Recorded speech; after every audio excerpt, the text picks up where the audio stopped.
Okay students, आगे continue करते हैं। रेशियोज चैप्टर हमारा चल रहा था एंड उसमें एग्जांपल 70 पे थे इन्वेंट्री टर्नओवर रेशियो। ये हमारा मेन जो फॉर्मूला है इन्वेंट्री टर्नओवर रेशियो की, जो है फॉर्मूला चल रही थी हमारी। लास्ट लेक्चर में एग्जांपल 70 किया था एंड अगर मैंने आपको बताया था कि अगर आपको परसेंटेज ऑन सेल्स फाइंड करने के लिए दिया हो तो वो कैसे करते हैं। बेसिकली होता क्या है, अगर मैं शॉर्ट में बताऊं क्योंकि आज कनेक्टेड है लेक्चर, ओके, इसके बाद वाला जो सम है वो मैं करवाने वाला हूँ। बेसिकली होता क्या है, अगर आपको क्वेश्चन में बोला हुआ है कि परसेंटेज निकालो ऑन सेल्स, तो इस क्वेश्चन की बात नहीं कर रहा हूँ, नॉर्मली मैं बात आपको बता रहा हूँ कि क्या करना होता है। ठीक है, तो नॉर्मली यहाँ पे साइड में मैं टाइप कर देता हूँ। अगर आपको कभी भी क्वेश्चन में ये बोलते हैं कि परसेंटेज निकालो ऑन सेल्स, ओके, तो हम क्या करते हैं, अगर आपको परसेंटेज ऑन सेल्स निकालने को बोलते हैं तो आपको सेल्स को 100 सपोज करना है। बस ये आपने कर लिया, वैसे ही आपका एक तरीके से काम आसान हो जाएगा। बस इतना आपको करना है। उसके बाद सपोज करो आपको प्रॉफिट दिया हुआ है कि 20% प्रॉफिट है ऑन सेल्स, तो सेल्स है अगर 100% तो प्रॉफिट कितना होगा 20 रुपीज, क्योंकि 20% है। तो बाकी कॉस्ट प्राइस जो है वो हमारी आ जाएगी। ओके, कॉस्ट प्राइस जो है वो हमारी आ जाएगी, सेलिंग प्राइस है एंड प्रॉफिट दिया हुआ है, तो कॉस्ट प्राइस जो है वो हमारी आ जाएगी 80 रुपीज। माइनस कर देंगे, ऑब्वियसली 80 रुपए की चीज थी, 100 रुपए में बेची होगी तो ही हमने 20 रुपए कमाए। बस इसके बाद तो क्रॉस मल्टीप्लाई है। ऑन परसेंटेज ऑन कॉस्ट दिया हुआ है बेटा, अगर आपको परसेंटेज ऑन कॉस्ट, अगर आपको क्वेश्चन में परसेंटेज ऑन कॉस्ट दिया हुआ है तो फिर कॉस्ट प्राइस को ही आपको 100 सपोज करना है। तो फिर आपको कॉस्ट प्राइस को 100 सपोज करना है। ठीक है, फिर आपका प्रॉफिट सपोज करो क्वेश्चन में आपको दिया हुआ है कि आपका एक तरीके से प्रॉफिट हो गया 10% का, तो फिर आपको सीधा जाना है। परसेंटेज ऑन कॉस्ट जो है वो इजी होता है। इन सम्स की बात नहीं कर रहा हूं मैं, इन सम्स में तो आपको यहाँ पे इस क्वेश्चन में रेवेन्यू फ्रॉम ऑपरेशन मतलब नेट सेल्स की वैल्यू दी हुई थी, तो मैंने डायरेक्टली परसेंटेज ग्रॉस प्रॉफिट का परसेंटेज दिया हुआ था वो मैंने डायरेक्टली निकाल लिया। सेल्स के ऊपर परसेंटेज निकालने को बोला हुआ था, सेल्स भी क्वेश्चन में दी हुई है, तो ऑब्वियसली मैं इतनी ज्यादा मगजमारी क्यों करूं, मैं डायरेक्टली सेल्स पे 25% निकालूंगा। मैं नॉर्मल कैलकुलेशन की बात कर रहा हूँ। ठीक है, ओके, ये चीज आपको पता होनी चाहिए। तो अगर आपको ऑन परसेंटेज ऑन सेल्स बोलते हैं तो ये करना है, सेल्स को सपोज करना है 100, एंड अगर आपको परसेंटेज ऑन कॉस्ट बोलते हैं तो ये आपको कॉस्ट प्राइस को सपोज करना है। वैसे तो 11th में सिखाया जाता है पर फिर भी मैंने एक बार रिवाइज करा दिया। चलो आगे बढ़ते हैं। तो आपकी यहाँ पे सेलिंग प्राइस जो है वो आ जाएगी 120 रुपए। ओके, ये लिखना है, वैसे तो मैंने लास्ट लेक्चर में लिखवा दिया, पर अगर लिखना है तो यहाँ पे पॉज करके लिख लेना, वीडियो को यहाँ पे पॉज करना एंड ये लिख लेना। ठीक है, इसको मैंने हाईलाइट कर दिया, पॉज करके लिख लेना। ठीक है, अभी आगे मैं सम्स पे आ जाता हूँ। तो ये क्वेश्चन नंबर 71, कुछ क्वेश्चंस छोटे होते हैं तो मैं वो क्वेश्चंस की इमेज खींचने से अच्छा वो पूरे क्वेश्चन की इंफॉर्मेशन ही टाइप कर देता हूँ, तो टाइम बचता है। यहाँ पे आपको क्वेश्चन में ओपनिंग स्टॉक दिया हुआ है, ओपनिंग इन्वेंट्री दी हुई है, अच्छी बात है। क्लोजिंग इन्वेंट्री भी दी हुई है 31,000, बहुत अच्छी बात है। रेवेन्यू फ्रॉम ऑपरेशन सेल्स जो है वो दी हुई है, नेट सेल्स जो है वो दी हुई है 3 लाख रुपीज। एंड क्वेश्चन में लिखा हुआ है सेम पिछले जैसा ही है, पिछले क्वेश्चन जैसा ही है। ओके, बट ट्विस्ट कहानी में ये है कि पिछले क्वेश्चन में लिखा हुआ था gross profit is 25% on sales, तो इजी था। यहाँ पे लिखा हुआ है कि gross profit is 25% on cost, तो एक तरीके से जो कॉस्ट है वो फाइंड करनी पड़ेगी। जो कॉस्ट है मतलब जो cost of revenue from operation हम निकालते हैं, जो कॉक्स की वैल्यू हम निकालते हैं, पहले वो निकालनी पड़ेगी, कैलकुलेशन जो है वो करनी पड़ेगी। ठीक है, तो ध्यान से इसकी जो कैलकुलेशन मैं समझाऊंगा वो लिखना। सबसे पहले तो इन्वेंट्री टर्नओवर रेशियो ये लोग फाइंड करने के लिए बोल रहे हैं, तो इन्वेंट्री टर्नओवर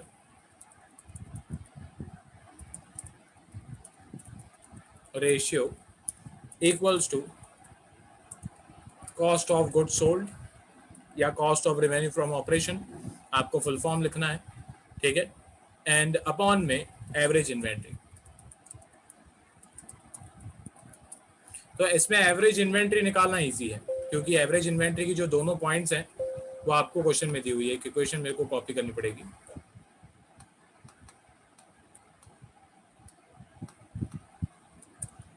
टाइपिंग वगैरह में मेरे काम आएगी। आगे बढ़ते हैं।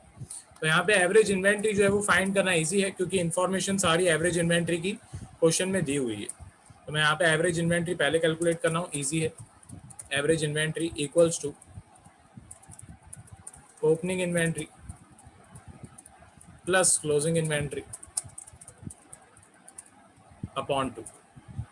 ठीक है, तो यहाँ पे नीचे उसकी कैलकुलेशन, ठीक है, therefore average inventory equals to opening inventory की वैल्यू है 29,000, क्लोजिंग इन्वेंट्री की वैल्यू है 31,000 एंड हमको करना है डिवाइड बाय 2।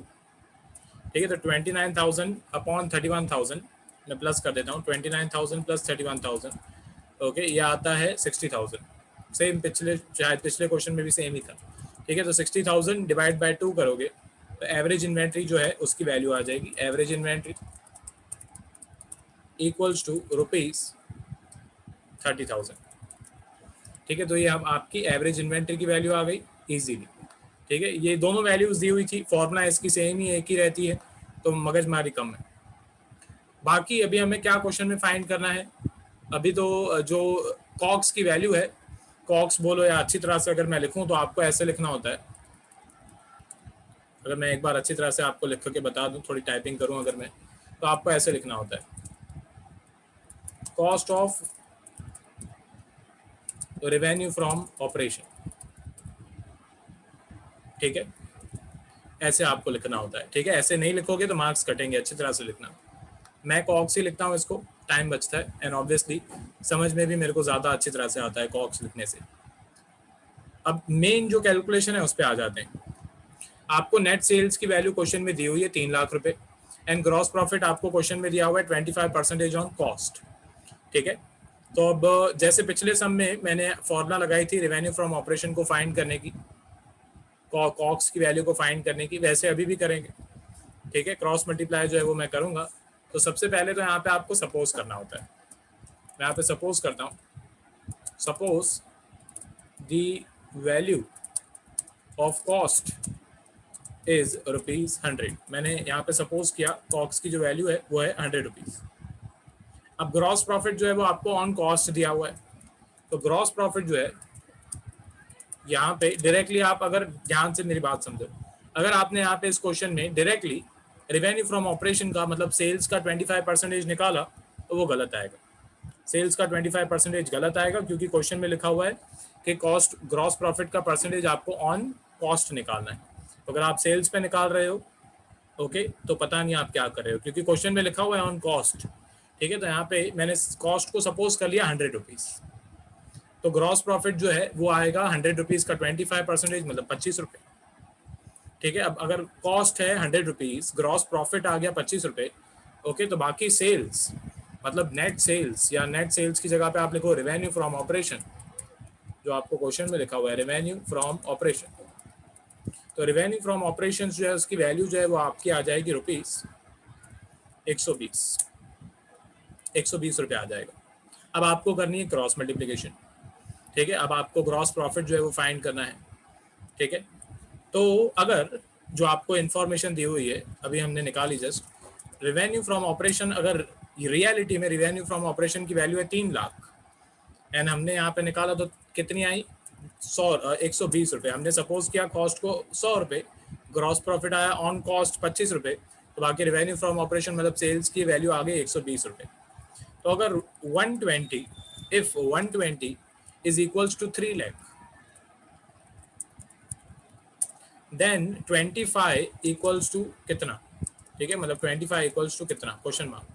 तो यहाँ पे आपकी हो जाएगी क्रॉस मल्टीप्लिकेशन, एरोज वगैरह बनाना, टीचर को खुश करना। ठीक है, आगे बढ़ते हैं। अब यहाँ पे 25 जो है वो ऊपर जाके मल्टीप्लाई हो जाएगा 3 लाख के साथ एंड 120 जो है वो नीचे आके डिवाइड हो जाएगा।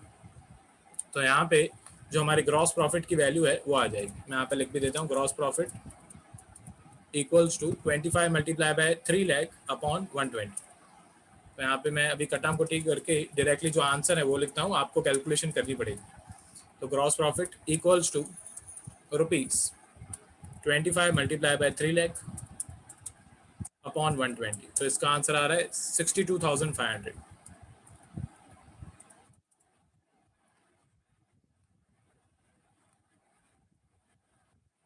ठीक है, ये इसका आंसर आ रहा है 62,500। मेरी कोई मिस्टेक है?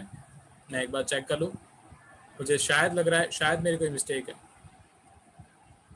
मैं एक बार चेक कर लेता हूँ।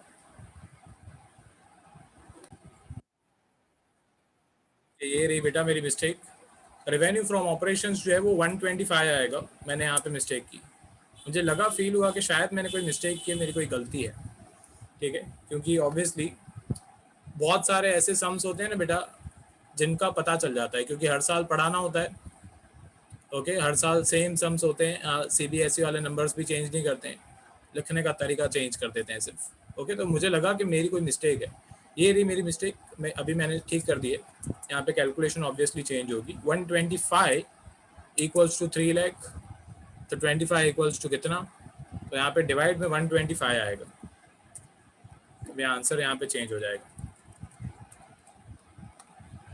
साइड में कैलकुलेशन करनी पड़ेगी, 25 मल्टीप्लाई बाय 3 लाख, इसको आपको डिवाइड करना है 125 के साथ, तो 60,000 रुपीज़ जो है वो आंसर आ रहा है, चलो ये सही आंसर है।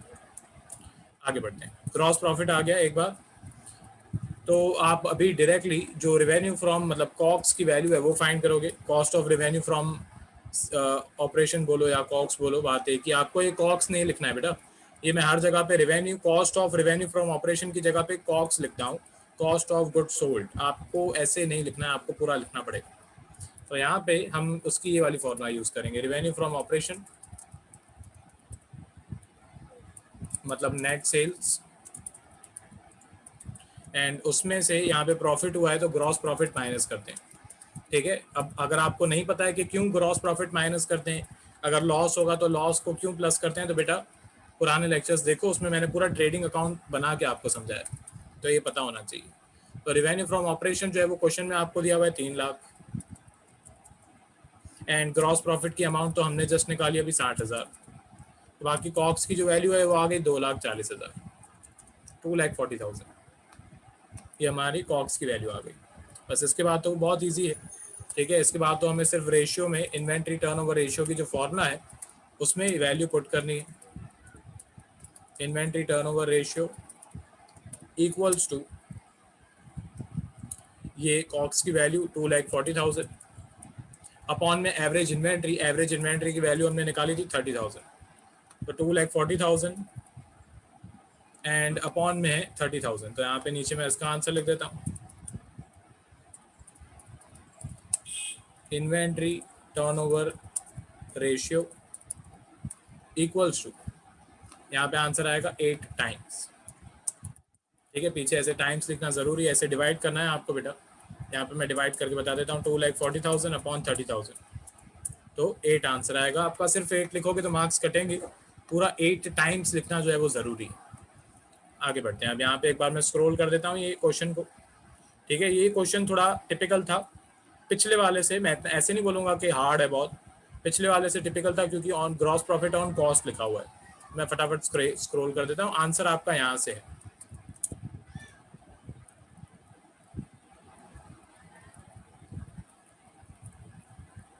ठीक है, मैंने स्क्रॉल कर दिया।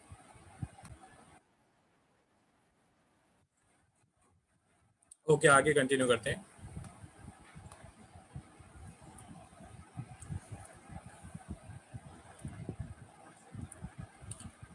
ये है एग्जाम्पल नंबर 73,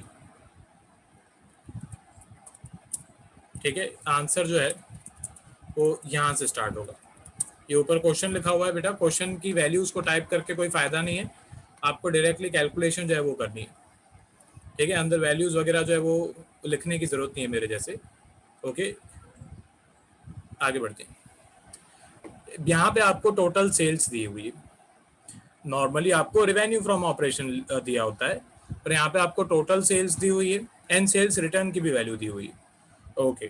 तो रेवेन्यू फ्रॉम ऑपरेशन जो है वो फाइंड करना पड़ेगा सबसे पहले, रेवेन्यू फ्रॉम ऑपरेशन में यहाँ पे लिखता हूँ, रेवेन्यू फ्रॉम ऑपरेशन बोलो या बोलो नेट सेल्स, ठीक है, नेट सेल्स जो है वो हमें फाइंड करनी पड़ेगी, बहुत बेसिक सा इसका मैंने मीनिंग आपको पहले लेक्चर्स में समझाया था। सेल्स का मतलब होता है सिर्फ अगर क्वेश्चन में लिखा हुआ हो सेल, तो उसका मतलब है कि उसमें से कोई भी अमाउंट माइनस प्लस नहीं की हुई है। रेवेन्यू फ्रॉम ऑपरेशन का मतलब होता है net sales, and net sales में से सारी अमाउंट प्लस माइनस की हुई होती है, ये जो टोटल सेल्स आपको दी हुई है, इसमें से ये सेल्स रिटर्न की जो अमाउंट है ये हटानी पड़ेगी, माइनस करनी पड़ेगी, ठीक है, तब जाके हमारा जो है वो रेवेन्यू फ्रॉम ऑपरेशन या आप नेट सेल्स जो है वो नेट सेल्स बोलो वो आएगा, ठीक है। तो यहाँ से मैं माइनस करूंगा, यहाँ पे मैं लिखूंगा revenue from operation equals to 2,20,000। सबसे पहले तो ये कैलकुलेशन मैं कर देता हूँ आगे क्वेश्चन पढ़ने से पहले, माइनस 20,000। यहाँ पे हमारी रेवेन्यू फ्रॉम ऑपरेशन की जो अमाउंट है वो आ जाएगी 2 लाख रुपीज, ठीक है। तो ये प्रॉब्लम पहले सॉल्व मैंने कर दी पहले। फिर आगे लिखा हुआ है gross profit is 50,000 rupees. Question में आपको ग्रॉस प्रॉफिट की इंफॉर्मेशन दी हुई है 50,000, क्लोजिंग इन्वेंट्री की वैल्यू दी हुई है 60,000। फिर यहाँ पे एक डायलॉग लिखा हुआ है, excess of closing stock over opening stock is 20,000 rupees. इसका मीनिंग समझो, excess of closing stock over opening stock. पहले मैं थोड़ा इसका मीनिंग समझा देता हूँ, उसके बाद जो सम में आपके काम आएगा वो बता दूंगा। एक लाइन का एक तरीके से आंसर है। चलो मैं पहले मार्क्स जो है उसके लिए बता देता हूँ। तो जिनको मार्क्स से मतलब है उनके लिए इस लाइन का मीनिंग है कि closing stock and opening stock का डिफरेंस है 20,000, खत्म, simple. Closing stock and opening stock का डिफरेंस 20,000 है, मतलब closing stock minus opening stock करोगे तो 20,000 आएगा, ऐसे यहाँ पे अंग्रेजी में लिखा हुआ है, ठीक है। थोड़ा अगर मैं इसको एक्सप्लेन करूँ तो यहाँ पे लिखा हुआ है कि क्लोजिंग स्टॉक ओपनिंग स्टॉक से 20,000 रुपये ज्यादा है। वैसे एक्चुअल में यहाँ पे ये लिखा हुआ है excess of closing stock over opening stock, ठीक है। Excess of closing inventory over opening inventory. कभी कभी मैं इन्वेंट्री को गलती से ऐसे स्टॉक बोल देता हूँ, चलेगा, कोई प्रॉब्लम नहीं, ठीक है, क्योंकि यहाँ पे इन्वेंट्रीज के अंदर वैसे बहुत सारी चीज़ें आती हैं अगर आपने बैलेंस शीट का फॉर्मेट अच्छी तरह से समझा है। ओके, मैं नॉर्मली इन्वेंट्री की जगह पे क्लोजिंग स्टॉक का शब्द यूज़ करना पसंद करता हूँ, ठीक है। तो कभी कभी मेरे मुंह से अगर निकल जाए तो कंफ्यूज नहीं होना कि सर स्टॉक क्यों बोल रहे हैं, क्योंकि इन्वेंट्री का मतलब यहाँ पे इनका इन्वेंट्री का मतलब भी स्टॉक से ही है। तो मैंने इसका दोनों मीनिंग समझा दिए। यहाँ पे आपको डिफरेंस, इन शॉर्ट आपको यहाँ पे डिफरेंस दिया हुआ है, तो वो लिख देते हैं। यहाँ पे मैं लिख देता हूँ closing stock minus opening stock या इन्वेंट्री, शब्दों का सही यूज करते हैं जो क्वेश्चन में लिखे हुए हैं वही। Closing inventory minus opening inventory equals to ₹20,000।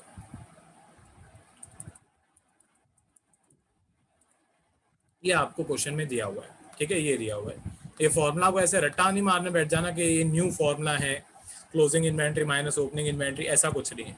Question में ऐसी इक्वेशंस आपको कोई भी बना के दे सकते हैं। 9th 10th से ऐसी बेसिक सी इक्वेशन आप सॉल्व कर रहे होगे।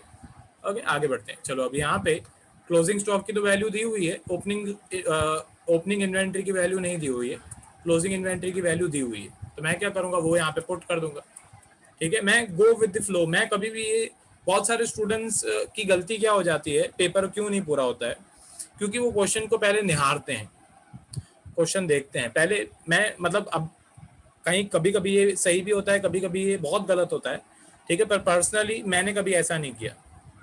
ओके, तो पेपर आता है एंड पेपर को पहले वो पूरा देखते हैं पेपर, ठीक है। अब अकाउंट्स का पेपर है, टाइम मिलता नहीं है, एक एक लाइन लिखना जरूरी है, एक एक मिनट इंपॉर्टेंट है। तो पेपर आया है तो पेपर को पहले देख रहे हैं। तो ये कॉन्सेप्ट मुझे समझ में नहीं आता है कि पेपर स्टार्ट करने से अच्छा वो सारे पेपर के क्वेश्चंस पहले देख रहे हैं कि क्या आता है क्या नहीं आता है। मैंने ऐसा कभी नहीं किया, ठीक है। मैं हमेशा जैसे ही मुझे पेपर मिलता था मैं डायरेक्टली सॉल्व करता था, ठीक है। अगर बोर्ड की एग्जाम में पेपर में कोई मिस्टेक होगी भी तो जो सुपरवाइजर अभी आपकी क्लास में खड़ा है वैसे भी वो आपकी जो एक तरीके से डाउट है वो सॉल्व नहीं कर पाएगा। वो यही बोलेगा कि छोड़ दो, या तो जो आपको समझ में आए वो लिख दो। ओके, तो वैसे भी एक तरीके से जो सुपरवाइजर है, अगर आप गलती ढूंढ भी लोगे तो वो कुछ नहीं होगा, पहले तो गलती मिलेगी नहीं, ठीक है। वो ये लोग पेपर बहुत अच्छी तरह से बनाते हैं। दूसरा, अगर मिल भी जाएगी तो सुपरवाइजर कुछ नहीं कर पाएगा, ठीक है। जो करेगा बाद में सीबीएसई करेगा। तो पेपर को डायरेक्टली स्टार्ट करना मेरे हिसाब से ज्यादा सही। वैसे ही सम्स में भी ओके, जो एक तरीके से जो मुझे समझ में आता है मैं पहले मेन देख लेता हूँ कि क्या फाइंड करने के लिए बोला हुआ है, इन्वेंट्री टर्नओवर रेशियो फाइंड करने के लिए बोला हुआ है।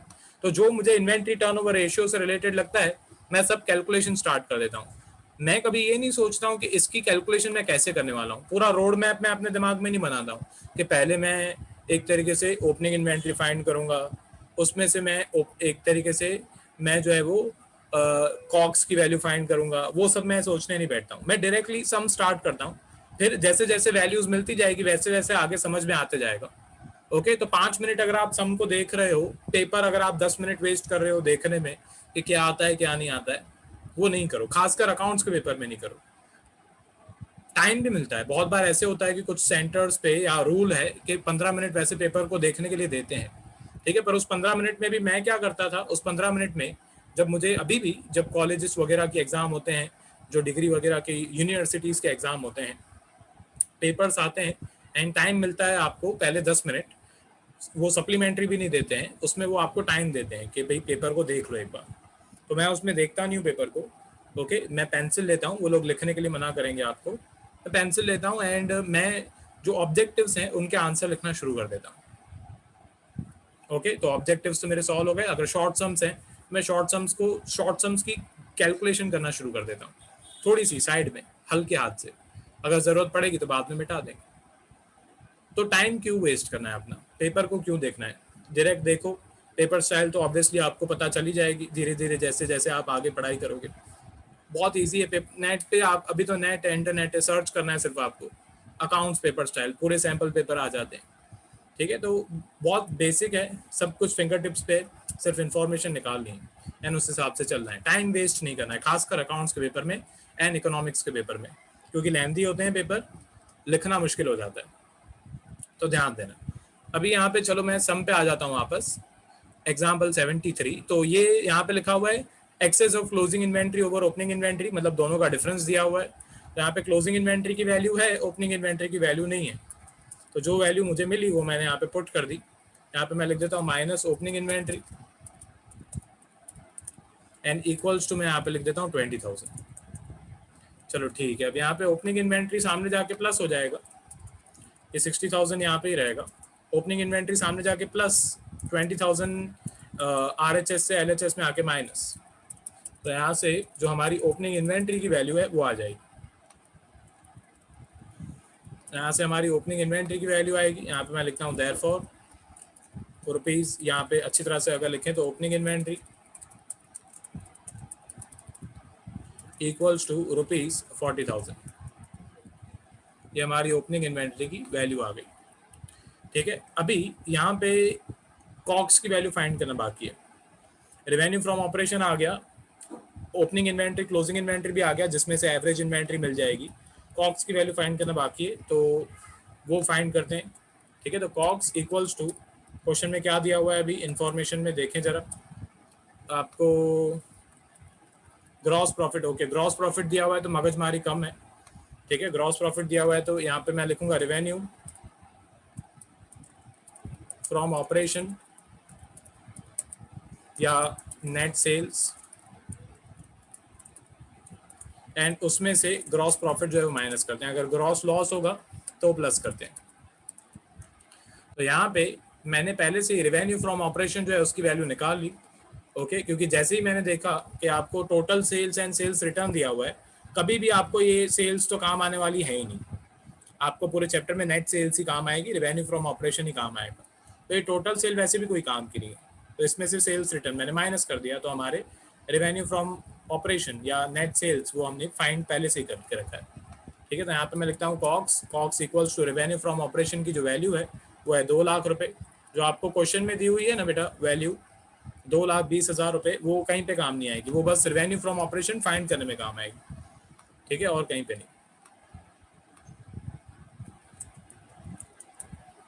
और यहाँ से ग्रॉस प्रॉफिट जो है वो माइनस कर देते हैं। ग्रॉस प्रॉफिट क्वेश्चन में आपको दिया हुआ था कितना, 50,000 रुपये, 50,000, तो 50,000 ग्रॉस प्रॉफिट माइनस कर देते हैं। चलो बाकी यहाँ पे कॉक्स इक्वल्स टू ₹1,50,000, ये हमारी कॉक्स की वैल्यू आ गई। ठीक है, कॉक्स की वैल्यू आ जाने के बाद एवरेज इन्वेंट्री की जो वैल्यू है वो निकालनी पड़ती है। ठीक है, तो average inventory equals to opening inventory plus closing inventory.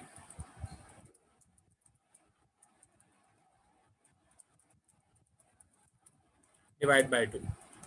ठीक है, तो यहाँ से आपकी एवरेज इन्वेंट्री की जो वैल्यू है वो आएगी। यहाँ पे मैं शॉर्ट फॉर्म में लिख देता हूँ अभी, average inventory equals to opening inventory की जो वैल्यू है वो है 40,000। ठीक है, अभी उसके बाद प्लस क्लोजिंग इन्वेंट्री की जो वैल्यू है वो आपको क्वेश्चन में दी हुई है 60,000, डिवाइड बाय 2 आपको करना है। मतलब 60 एंड 40, 1 लाख डिवाइड बाय 2 करोगे तो आपका आंसर आ जाएगा 50,000। ठीक है, ये हमारी एवरेज इन्वेंट्री आ गई। बस कॉक्स की वैल्यू आ गई, एवरेज इन्वेंट्री आ गई। इसके बाद ये आगे मैं समझाऊंगा, आज मैंने लिख के रखा हुआ है, आगे क्या समझाना है सब मैं प्रिपरेशन करके रखता हूँ। थोड़ा इसको नीचे कर देते हैं।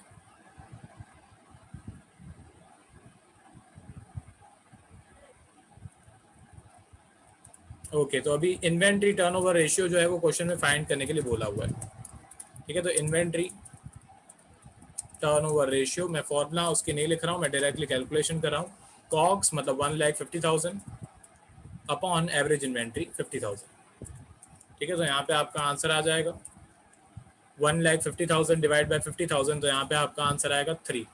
3 के पीछे टाइम्स लिखना ज़रूरी है। ठीक है, ये हमारा आंसर आ गया। मैं एक बार स्क्रॉल कर देता हूँ।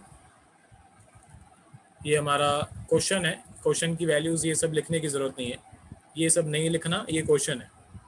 ठीक है, आपका आंसर यहाँ से नीचे से स्टार्ट हो रहा है, पॉज करके लिखते रहना सब कुछ। ठीक है,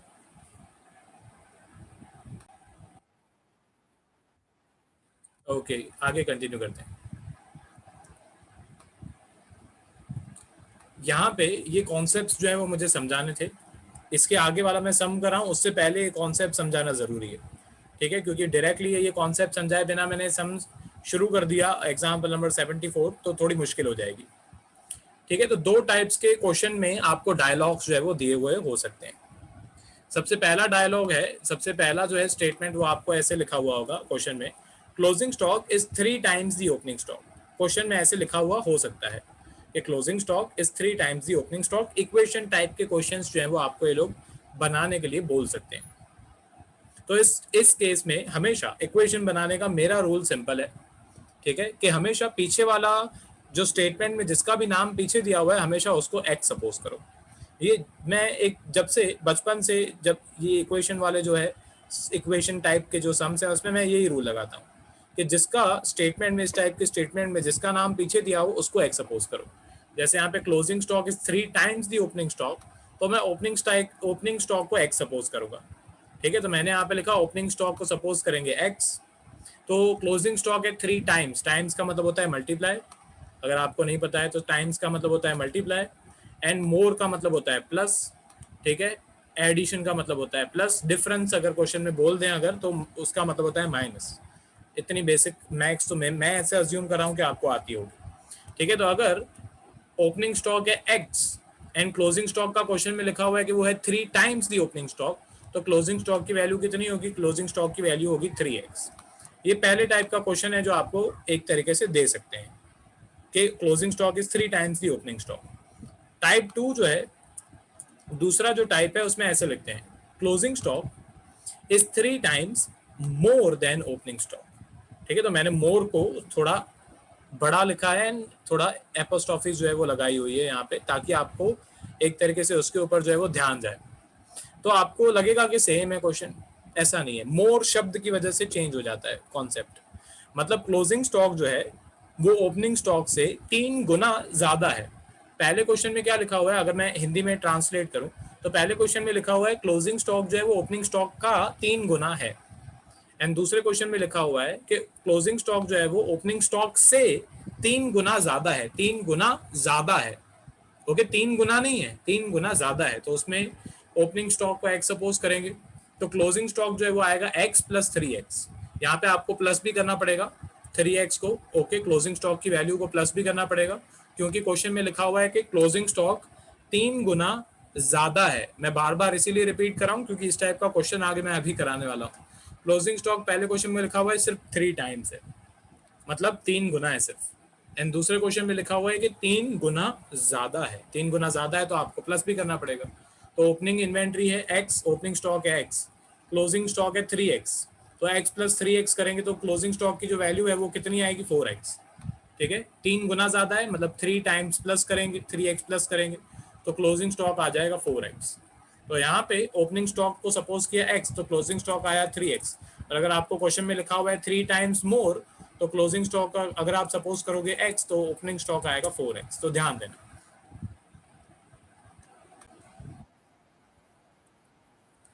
चलो अब ये क्वेश्चन जो है वो एग्जाम्पल नंबर 74 जो है वो आपको यहाँ पे दिया हुआ है।